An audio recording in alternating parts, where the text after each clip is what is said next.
MTHFR complications. So now, I'm going to like drum this into your heads. The emotional part is so important. It's also the most difficult part. So I'm just going to go over it again.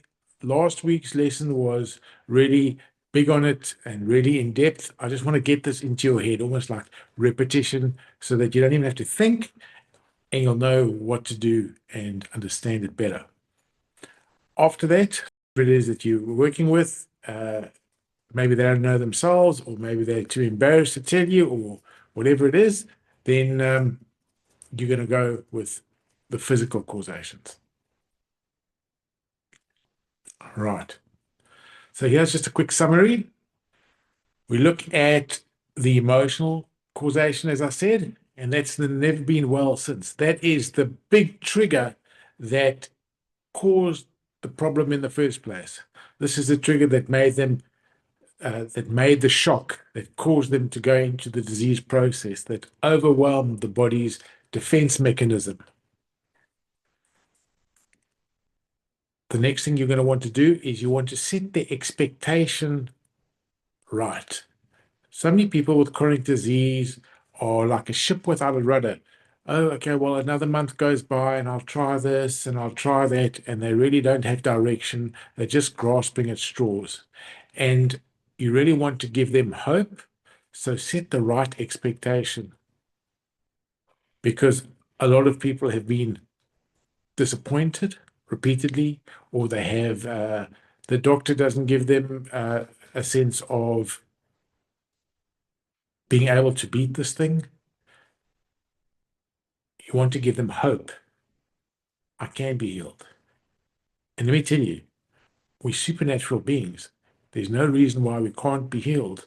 The Lord says to us, I'm the Lord thy God that healeth all thy diseases. All means like every disease. If your English isn't so good, all diseases. So you can't say, yeah, but mine is very serious or mine is incurable. There's no such thing as an incurable disease. Although maybe we would say that according to science. And then people don't realize that when you have a chronic disease, a lot has gone wrong. It's almost, if I can put it to you this way, look at a vehicle that has been in a huge car accident, okay? And you climb out of that car wreck and you phone the insurance company up, or you phone the mechanic up and you say, listen, I made it. Can I come collect my car next week? You expect the car to be sorted in one piece, repainted, panel beated, and everything. It's going to take them a month to 2 months to re-engineer that car. But we in our bodies, we like, I've had this problem for 20 years, and now, damn, I just, I'm so disappointed because I'm not better. Okay, it has been 20 years, but have you been on the right treatment protocol? Or have you just been drifting with a palliative treatment or a suppressive treatment? Okay, so that's setting the right time frame. And with autoimmune disease or chronic diseases, I'm going to tell the patient, you're going to be under treatment for at least a year, maybe 2 years, depending how bad, how severe, how suppressed or palliated your disease process is. Also, how strong is your body's defense mechanism? Or how committed are you to making certain lifestyle changes? And if you can't commit, you're not a bad person or a bad patient. It's just like, let me use another analogy. I'm a little guy and I go into the gym and I see these big men pumping weights, and they've got these huge weights. And then I'm like, okay, I'm going to do that weight. And I try and I can't. I'm not a failure. I just got to build up. And so, same type of thing. You've got to build your body up to heal it. That was setting the right time frame. So it might take longer to get there. Number four is probably where we're going to spend a lot of time today, and that is removing of the layers. We want to get the physiology back in line. I'm sure if you're at all interested in natural health, you're going to be saying things like, oh, yes, I've heard that before, where we say the onion skin theory of disease. And then we go on and we say we're removing the layers, like peeling back the layers of the onion. And as we do that, we are releasing poisons or clearing up disease processes. I'm going to take you into the thick of things so that you really understand what we're doing here. Okay. After we've done that, the removal of the layers, we're going to get to the physical causations. Remember, I said to you, our number one prize is looking at the emotions. But if for whatever reason we can't get those emotional causations that never been well since, we're going to look at the physical causations. And we've actually been through a lot of these in previous lessons. Okay. So just quick recap with the emotional, and I hope you won't be bored. I don't think you can be bored. I'm just wanting to imprint this into your brains. So if I wake you up at midnight and I say, what is the emotional approach for autoimmunity? You don't even have to go, you can say it's this and this and this. Normally, in an autoimmune condition, we have had years of suppression. Our subconscious belief systems have been trained in to be a certain way from childhood trauma. Basically, we are unable to cope sufficiently. I'm saying that I think today fear stresses are way up than 20 years ago, 30 years ago, 50 years ago. I know every society and every generation has their triggers, but it seems to me like everything is getting so much faster. The pace of life is so much faster. But we are still the same human being, and there's just so many bullets coming towards us at one time. Right. So we spoke about looking for that trigger, that thing that has made us to be dysregulated, that has shut down our vital force, that thing that has made us feel out of control. Now, if I said to you today, you'll get a shock. Well, what do you mean I'm not out of control? I'm sitting here relaxed, listening to you. Yes, you might be doing that now, but your body has shut down different aspects of itself in order to cope, in order to be able to function now. And we want to restore that by restoring the autonomic nervous system.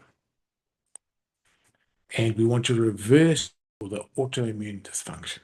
We want to break down or reverse the excess cortisol stimulation. We want to reverse the autoimmune dysfunction due to all the inflammation and all the triggers. So let's say we've been really good and really focused, and we've been able to determine what the never been well since was for the patient. Everything went south for me when my parents died, or when I got divorced. My wife cheated on me. My body shut down. I couldn't cope with any of those things. All right. You say, no, my body didn't shut down. I was a bit depressed for a while, and then, well, I had to keep going. I had to keep looking after the children, or whatever it was. That's your body's survival mechanism. A part of you died there. A part of you shut down there. And that's what we're looking for. They've never been well since, that trauma. And we try to find out, how did it affect the patient? It made me angry. You'll see I've put here some repertory things that we can search up to see what remedy is most appropriate. You'll see there an ailment from an embarrassment, or from fright, or anger, or shame. So I love to use megapotencies. I think there was a person in the membership who asked about megapotencies. They are absolutely brilliant to cut right deep down into that shock, even if that shock was many years ago. George Bachalkos actually talks about homeopathic remedy, when prescribed correctly, can go back 40 years in your life and unhinge or open up your body to be able to experience an emotion or bring you back into the present from you being in your time warp from 40 years ago when that never been well since thing happened. Okay? So using this mega potency, we want to get you to feel again, to be able to release that situation. And we do that by getting you into the present. If you are exposed to a shock or trauma, and every time that thing registers in your brain, you go back to the very first time that happened, okay? You're not in the present. We need to get you into the present. We need to get you feeling. Now, what happens if the person doesn't know what it is, or you prescribe on what you think it is, but it isn't that? Not much would happen. So you have to have like a plan B. Now, I'm going to be a bit ugly to people who use classical homeopathy, and I'm joking. It's not 100% correct, but you see these people. It must just be classical homeopathy. I'm going to give you one remedy, and then I want you to come back and see me in 2 months. Okay? That might work in some cases. I'm not disputing that, but in most cases, because of the toxicity in our world, the fast-paced world, the change in the electromagnetic frequencies that our bodies are exposed to, doing one dose every 2 months or so, the person's going to be 150 before they are starting to get healthy, because it's just going to take too long. Okay? But you have to use more than one remedy every 2 months. Now, what I said was, if you haven't found that emotional trigger, what are you going to do? You're going to prescribe on some physical trigger. So you can prescribe concurrently if you have got the emotional trigger and there's some physical causation, and we're going to go into the physical causations. Physical causation can be a lack of magnesium. Physical causation can be due to having taken antibiotics. All right.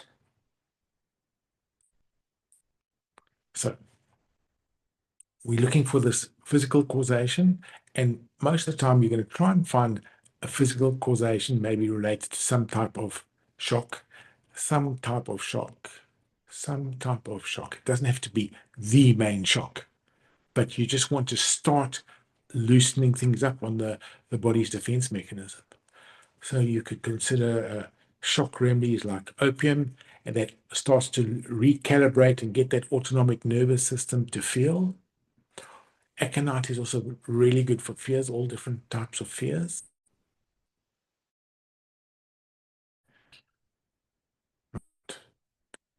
Remember, I said you got to set the expectation right, because they've been disappointed, because their body is exhausted.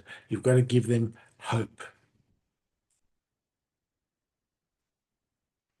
And set the right time frame. Otherwise, it's too easy for them to say, oh, well, I've been under treatment with you for 3 months and nothing's happened. Oh, this isn't working. And then they go on. You'll see, as we pull back the layers, you'll see later tonight, wow, actually it was working, but they stopped the treatment too early.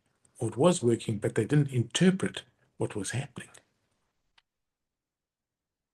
Okay, so now we're going to go on to what I call removing the layers. That's like that's home language for a homeopath. Oh, we're going to remove the layers. We're going to clean up the body. So you'll see also in previous lessons, we spoke about Herring's law of cure. Okay. I'm going to introduce a new concept. It's very similar. It's found in homeotoxicology, and they talk about the 6-phase table of disease.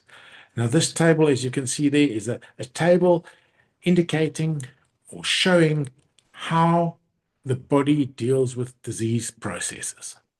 Now, if we just look at this table, you can see there are 3 phases. If you watch my cursor, we've got the humoral phase, the matrix phase, and the cellular phase. We start with the humoral phase, which is broken down into 2 sections called the excretion and the inflammation phase. Now we're moving to the matrix phase, which is a bit deeper or a bit more serious disease, we start with a deposition phase there. And now we go over this thing called a biological division. Think of it like a wall that's difficult to go over. All right. On the other side of the wall, still in the matrix phase, we have the impregnation phase. And then we go over to the cellular phase, which is even more of a serious disease process, where you've got the degeneration phase and the de-differentiation phase. So the more right we go on the table, the more serious the disease is. The more left we go on the table, the less severe the disease is. Anyone that is not sure of that. So we talk about, can you see it says progressive vicariation? So if you are in the process of progressive vicariation, that means your body is getting more sick because you are moving towards the right-hand side of this table. The disease process is more severe. If you are moving towards the left-hand side of the table and up, it's regressive vicariation, and that tells me that you are starting to heal. You are reducing or releasing the suppression or the palliative type of treatments, and your body's defense mechanism is able to start coming in and responding and helping you to heal. Okay. Right, I'm going to go through these in a little bit more detail. I'm going to be repeating because it's a new concept that I want you to get. If you've got a question, please ask. I need you to understand what is going on here. It's not that difficult. Maybe there'll be a few difficult words, but it's not too bad. Okay. So we're going to start with the humoral phase. The intracellular systems are not disturbed and your defense mechanism is intact. So the metabolism of the cells is working really well. Inside the cell, the systems are fine. Let's give you an example of that, like a rhinitis, which is your nose is running. And the nose is running, and the body is trying to remove the toxicity via the excretory routes, the skin, the mucus, the kidneys. It's a normal process. Like when you get up in the morning to go for a pee, you don't go, oh my God, I better phone the doctor today because I'm going for a pee. That's a normal process that your body goes through. There's no autoimmunity here. And how would we treat this illness or this problem? We just want to support it with some tissue-specific homeopathic remedy. So organ-specific and symptom-specific remedy. Say an organ-specific would be, say, a remedy that is specific to the kidneys. Let's say berberis. We give berberis in a low potency and the problem would be resolved. Also, in these humoral phases, we want to look at maybe some miasmic support. Maybe you give a serenum because you have a rhinitis. It's affecting the mucosa. Now remember, I'm like focusing on this emotion. So in this humoral phase, which is the first column of this disease table, we see the body is eliminating toxins via the sweat, the urine, and the mucus. Hey guys, that's normal.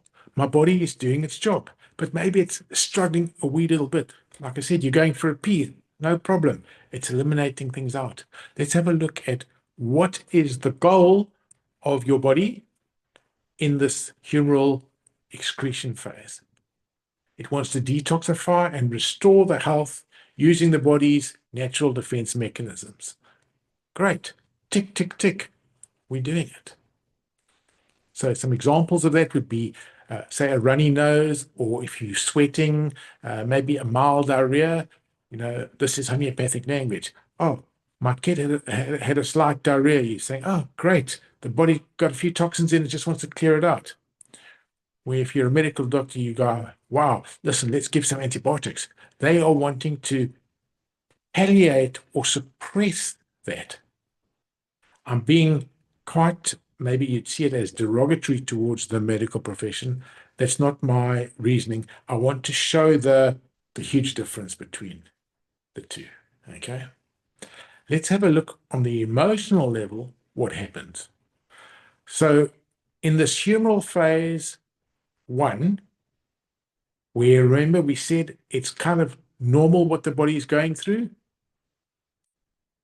emotionally, we're going to say the body easily sheds stress and functional complaints. So how does that manifest? Well, I'm a bit restless tonight, okay? Take your kid, he's been restless a bit tonight, okay? And every now and then they'll have a minor emotional upset. I got upset because my brother got the bigger sweet, okay? Or I got upset because I was not allowed to stay up late like my brother. Small little things that happen occasionally. What you mamas would think, hey, that's normal. You're not going to go and phone the doctor up because something like that happened. All right. The body is releasing the stress. Okay, great. All right. Can you see here the humoral phase? We've just gone through the excretion phase, which we said was a normal phase. All right. The body's got all the reserves and it can do it. Now we're going to still stay in the humoral phase, but we're going to the inflammation phase. It's further along the table and it is getting more serious, or there's more of a disease process happening. We're moving on, still in the humoral phase. We're going to the inflammation phase. You see it's more towards the right. It means the body is further or deeper into the disease process. Right, let's look at this one. Phase 2, the inflammation. The body uses acute inflammation, fevers, infections, all to burn off toxins. So now, again, this is good homeopathic language. Maybe you've even heard homeopaths say this when the mom says, oh, I need to bring my kid. He's got a terrible fever or he's got a tonsillitis. Okay. And the homeopath might say, oh, that's wonderful. His body is responding or his immune system is responding. Okay. This is how I'm going to explain it to you. I'm going to show it to you here. All right. So what do we see? See fever, tonsillitis, pharyngitis, influenza, bronchitis, all these itises. All itis is a medical terminology for inflammation. Okay, so there's all these inflammations. It's acute inflammation where there is an infection or where trauma has happened and the body is responding. Okay, here's something else. I've often had a patient say, well, no, I'm very healthy. I hardly ever get flu, right? Now, that might be true, but if they've got other types of chronic disease, I would say they're not so healthy. Their body is suppressed or there's been palliation there because as we see, phase 2, which is inflammation, it's where the body uses inflammation to burn off toxins. But if the vital force is not strong enough to stimulate a fever or stimulate an influenza to burn off these toxins, you think, hey, I'm healthy because I haven't got these things. What is the goal here? We want to detox and restore. Let's look at this in or from the emotional perspective.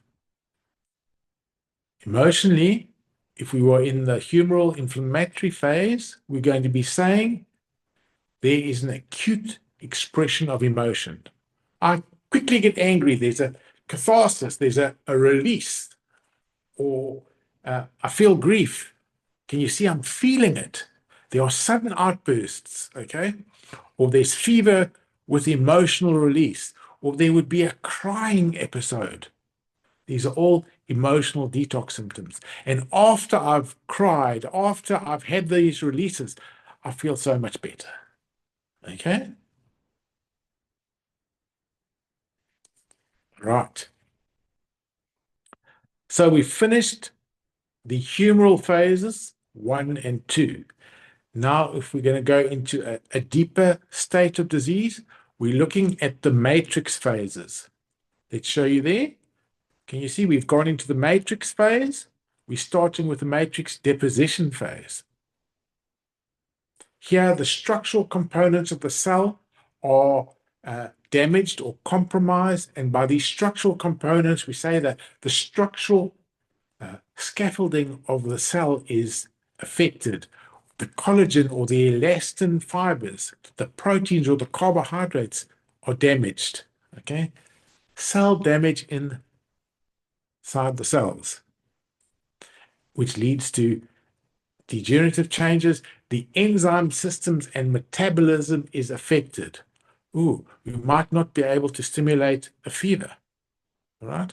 We look at things such as autoimmune diseases, chronic fatigue, chronic viral syndromes. By the way, these are all still very reversible. Let's go a bit deeper. Now we're going to look specifically at the deposition phase in the matrix phase over here.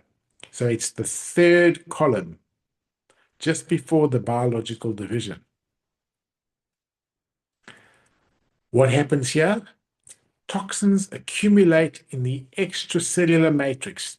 The extracellular matrix is this structural scaffolding around the cell, the fibers, the elastin fibers, the collagen fibers, okay? And the body cannot eliminate from the cell properly. So what happens? We get diseases such as a lipoma or a wart or a chronic sinusitis. Can you see there? It's a chronic sinusitis. These enlarged tonsils, they didn't just start yesterday and get enlarged. It's a chronic type of thing that's been happening for a while. Now, you obviously know why it's been happening for a while, because it's in the matrix phase. If it was just an acute inflammation, it would be in the humoral phase, in the inflammatory aspect of it. But this has been going on for a while. We are in phase 3. If we look at the emotional component, I'm bringing the emotional in all the time. How does the emotional body respond in this matrix phase? Look at this. This is where suppression begins, okay? The person is fearful or scared to express themselves, and they hold in the trauma, okay? An example where the child would suppress their anger, or the adult would repress their grief, then that would move over to chronic sinusitis or lipoma. Are you getting it? And here, the goal of this phase is the body wants to try and adapt, but it's struggling. It's losing control. It's not able to respond appropriately with its metabolism. Why? Because we see there that the toxins have accumulated and it's affecting the body's matrix. Have a look there. The third column, the deposition phase of the matrix. Now, can you see we're about to hop over that biological division? What does that mean?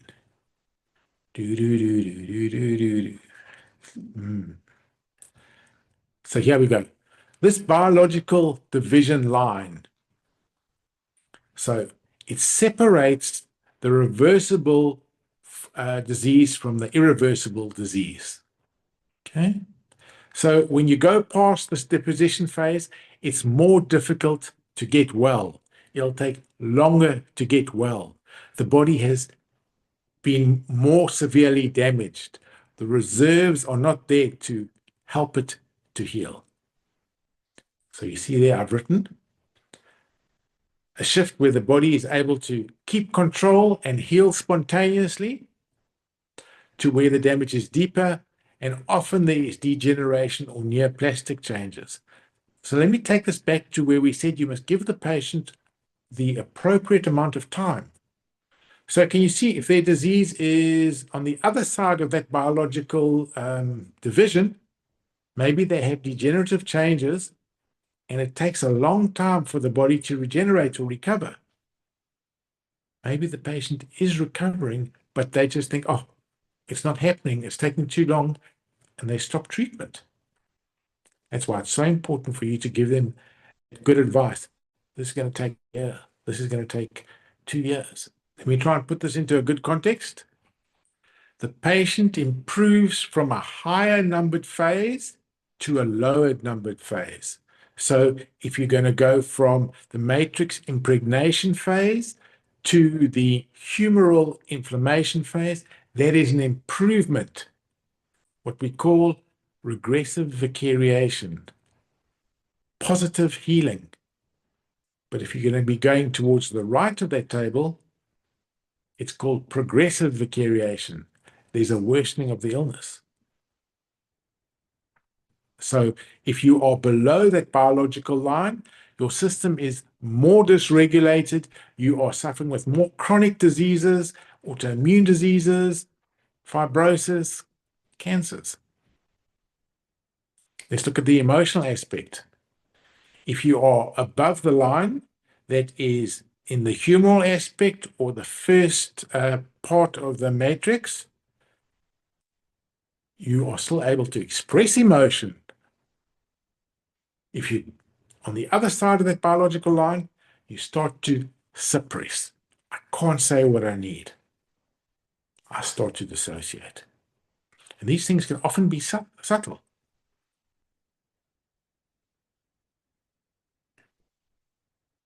Right. So now we're going to be going on to, yep, there we go. Phase 4. We've crossed the biological line.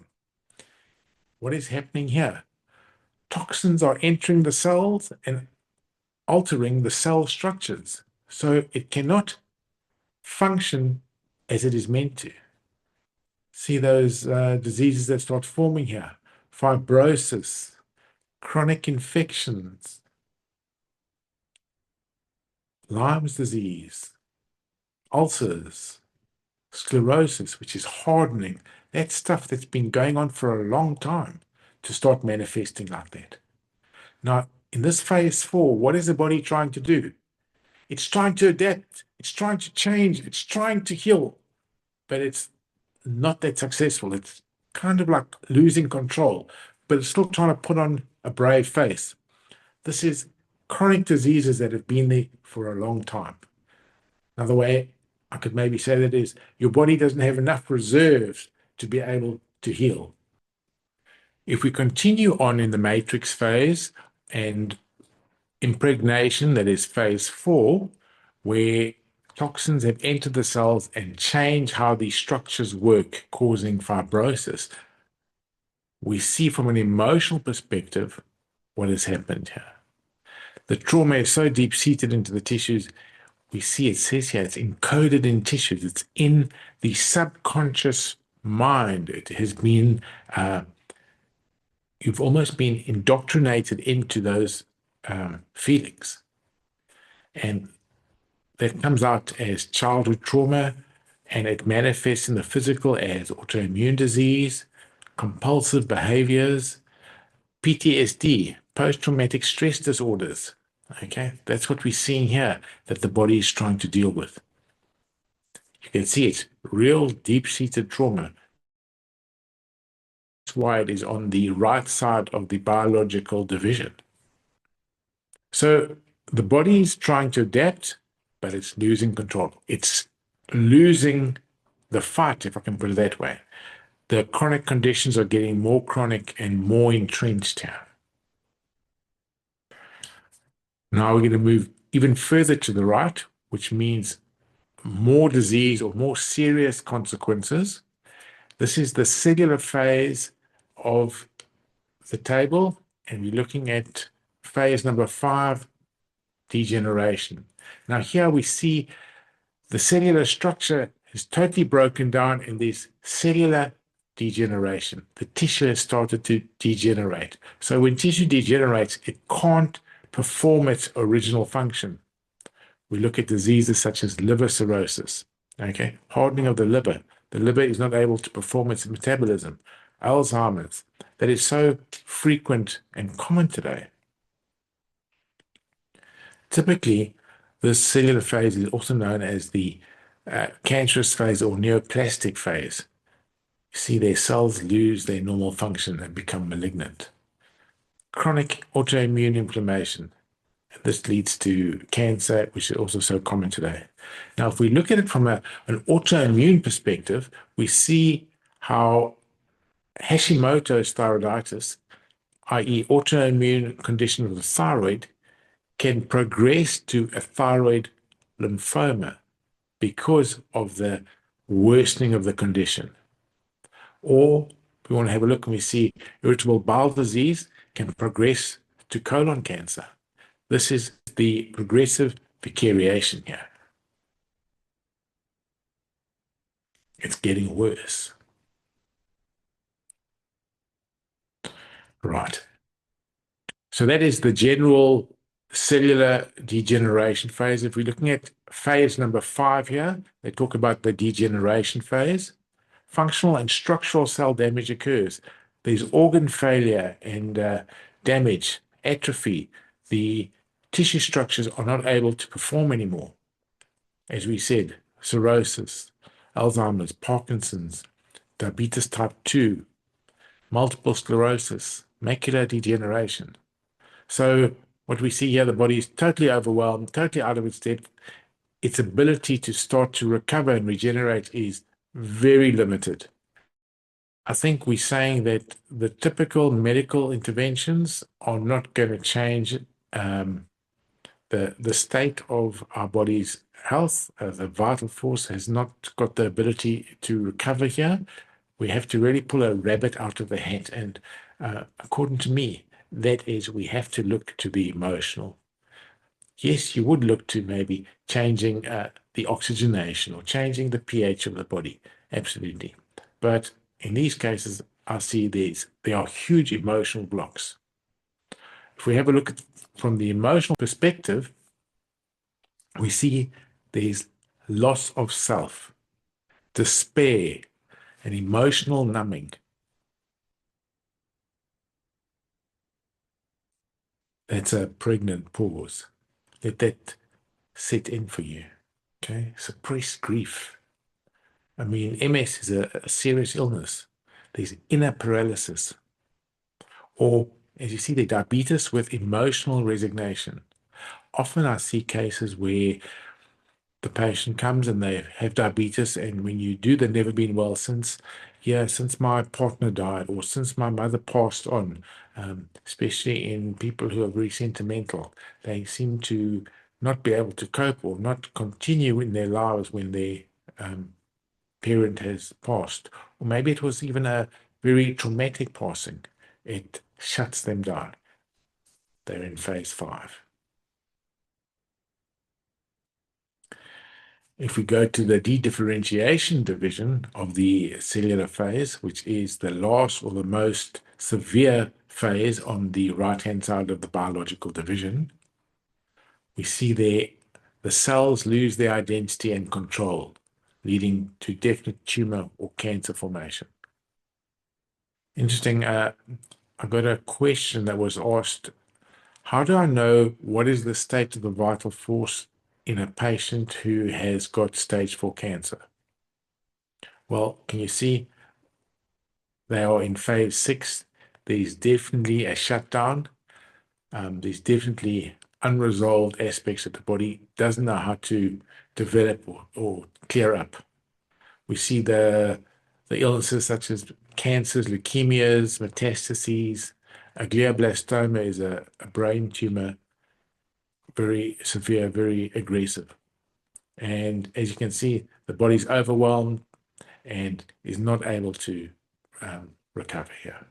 From the emotional perspective, again, can you see emotional disconnection? There's a crisis, a spiritual crisis, an identity loss. Now, not to be too dramatic here, but I find this happens to a lot of women today. They have an identity loss. They don't know who they are.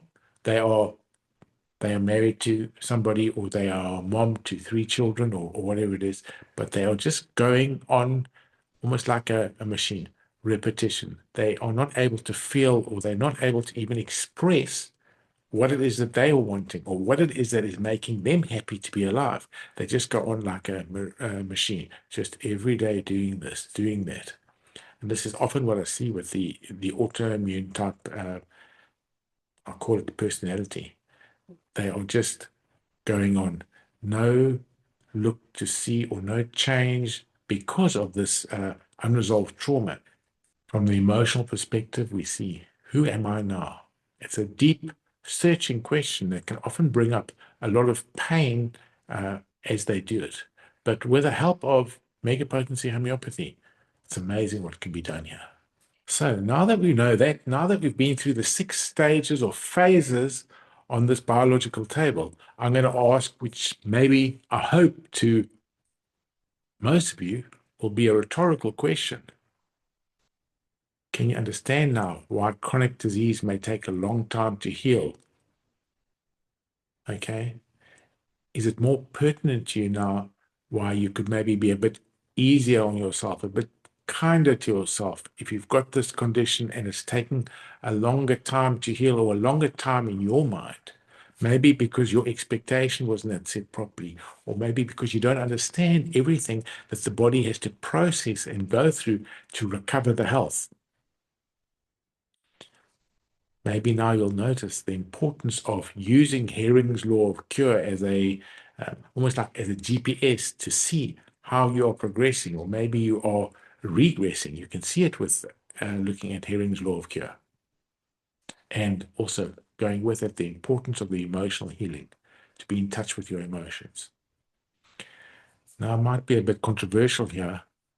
I put there a strong statement for this group, and this group being, I suppose, a lot of people who have autoimmune conditions. I say here, all, not some of you, all. And I've tested this again and again, because it's not a statement that I take lightly. With an autoimmune disease, have unresolved emotional trauma. This emotional trauma is shutting down your body's immune system. It's shutting down those phases. It's keeping you on the right side of that biological division.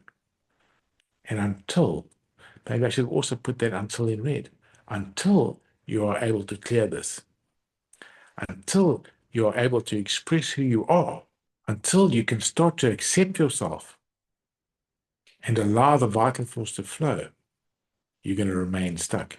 You see, that vital force is stuck, is closed off, is switched off because you've shut yourself down. And an interesting thing that happens, I often say, well, especially relating to thyroid disease, too many patients will say, oh, I really want to come under treatment and I want to get off this thyroid hormone, even if it's a natural thyroid hormone. And but everybody says you can't do it. I say to them, yes, it is possible. We've got a lot of work to do. And I'll tell them straight out, we're going to be working for a year. And the reason I say this is because I know there are those blocks. And those blocks don't just unblock in 30 seconds or 30 days.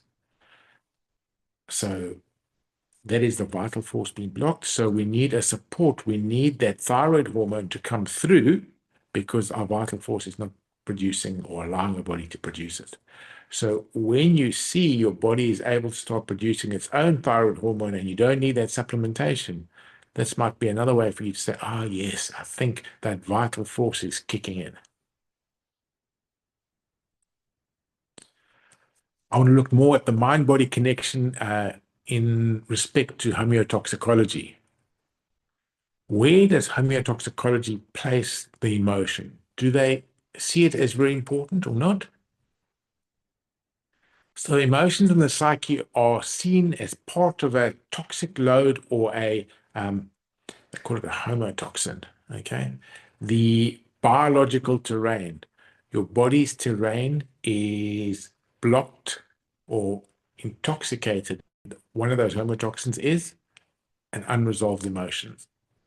So the emotion can trigger phase progression. It can trigger you moving from a phase 4 disease into a phase 5 disease. That is moving across the biological division.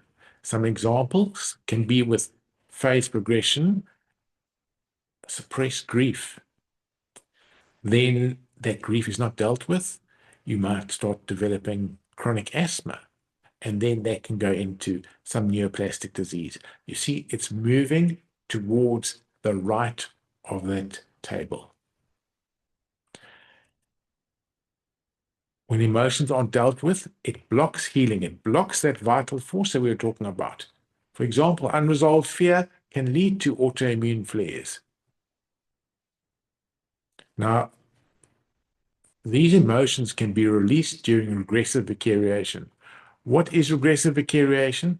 That is movement on this biological table from the right-hand side to the left, i.e. from, say, phase 5 to phase 2, for example. Some other more specific examples would be eczema that was resolved reappears as you process your trauma as a way to clear. You see the emotion being pushed into the physical, which follows Hering's law of cure, and the emotion is resolved, the eczema will then clear as well. I've had a patient who suffers with ulcers and the ulcer pain, and they've had it for a long time, and absolutely true to form and, can I say, true to being a human, it's getting her down, and rightly so. And as we work, the pain is not abating, but it's coming out. The physical pain is coming out as we work the emotions and we clear the emotions. So to summarize, the emotional trauma is seen as a homotoxin, just like you would say heavy metals or microbes. But in my opinion, it's on a much higher hierarchical level. It's of a lot more importance. I think we've come to the end of the emotional components, the emotional approach to treating autoimmune diseases. You see, I've come from a whole lot of different angles. I'm looking now to apply the physical causations, apply treatment on the physical causations. You can do that concurrently with the emotional causation, and you can add in the physical causations. We have actually been through a lot of these physical causations in the first part of the course. I'm now bringing it in, putting it together for you to see it in context and how it works. You have the background now. You know what a hormonal block is, or you know what a leaky gut block is. And now we're going to be putting it together with the remedies and the different treatment protocols there. So just to summarize, we're going to try and look at the emotional causation as our top priority. If we're not able to draw that out of the patient, or we're not able to draw out the top trigger, we're going to look at the other lower hierarchical levels, and they might be physical causative factors or physical triggers. And we can put that all together in a good prescription that's going to support the patient. That we will do next week. I hope you've seen here that, yes, I'm repeating things, but I'm repeating it because I want you to be able to apply it in different ways. And with this removal of layers, I hope you've been able to see how important it is to be able to read what the body is saying. So the typical patient will come into the homeopath's office and say, hey, I've got XYZ disease, okay? As they say that the homeopath is, even if it's subconsciously thinking, how chronic is that? How long have they had it? What phase of reactivity is the body in? How strong or how supportive is the vital force now? So what treatments can I use to encourage that person to release that? Getting back to the long time frame, and the reason I keep placing emphasis on this long time frame is because people get dejected very quickly. But I hope you can see from the way I've been putting this out that it's a process that your body goes through to start to cure, to start to heal, to start to change the metabolism back, to jump over that biological division line from 4 to 3 to 2 to get right back to optimum health. Because we had a loss of internet connection last week, we're not going to do Q&As, but you can join us next time and we will continue the process.